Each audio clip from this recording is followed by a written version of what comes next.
Alors bonjour, je suis Corinne. Donc je continue toute cette série de petites vidéos sur tous les enseignements que j'ai pu intégrer à l'intérieur de moi pendant ces 2 années de retrait. Hein. Alors, donc j'ai pas mal écrit, j'ai sorti pas mal d'informations que je suis allée intégrer. Donc je vais vous partager encore une fois là euh, une, une pensée. Trouver et faire le silence en soi et autour de soi permet de faciliter l'équilibre et l'alignement de notre cœur et de notre esprit, de nos émotions et de nos pensées. Alors, je recommence. Trouver et faire le silence en soi et autour de soi permet de faciliter l'équilibre et l'alignement de notre cœur et de notre esprit, de nos émotions et de nos pensées. Alors, oui, bien sûr, parce que lorsque je ne suis pas distraite par d'ailleurs toutes les distractions, parce que nous vivons dans une société qui ne cesse d'inventer des distractions pour concentrer notre attention à l'extérieur de nous-mêmes, pour donner le pouvoir à quelque chose qui est en dehors de moi-même. Lorsque je rentre dans le silence, lorsque je me retire dans le silence, je vais me retrouver face à moi-même. Et face à ce moi-même, je vais pouvoir auditer en fait où j'en suis. C'est quoi mon équilibre? Suis-je en équilibre? Et de toutes les façons, c'est très simple de voir si je suis en équilibre ou si je suis bien alignée. Parce que si je ne le suis pas, eh bien, je vais avoir une sorte de hurlement intérieur.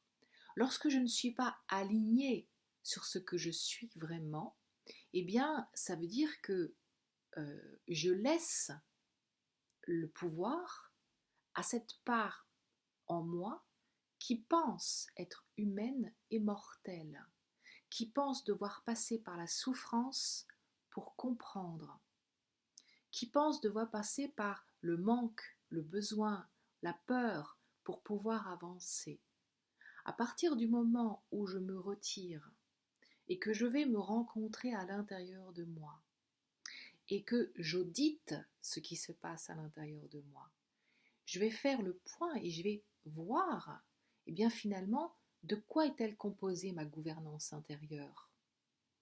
Est-elle composée d'une majorité qui est imprégnée de peur, qui est encore très ignorante dans sa connaissance et donc qui se rend coupable d'une certaine manière de croyances erronées et de dictates erronés? Ou est-ce que je suis dans un équilibre avec cette partie en moi qui aspire à la lumière, qui aspire à la liberté d'être ce que je suis, qui aspire à la paix, hein, qui aspire à l'intégrité, qui aspire au respect. Donc, cette part de moi, en fait, c'est comment est-ce que je vais aller rencontrer où j'en suis aujourd'hui, comment est-ce que je vais équilibrer, hein, et la manière d'équilibrer, eh bien, c'est d'arrêter de nourrir la discorde et de nourrir la paix. Hein. Donc, c'est de faire un tri, finalement. Hein. Le silence, c'est de faire un tri. C'est de faire un tri sur quelle typologie d'informations. En fait, finalement, je vais faire un tri sur l'alimentation que je vais avoir. Quelle est l'alimentation? De quoi je m'alimente? Si je m'alimente en conscience, hein, si j'alimente mes sens en conscience d'une alimentation qui est saine d'esprit, hein, eh bien, je vais faire grandir ma partie saine d'esprit. Moins j'alimente la part en moi qui s'est séparée finalement de la source divine père-mère par des croyances erronées, eh bien, plus cette part en moi, finalement, va s'atrophier. Hein. Et plus elle va s'atrophier, eh bien, il y a un moment donné, elle va littéralement disparaître. Voilà, donc c'est ce que j'avais envie de vous partager sur ce post-là. Merci pour votre écoute et namasté.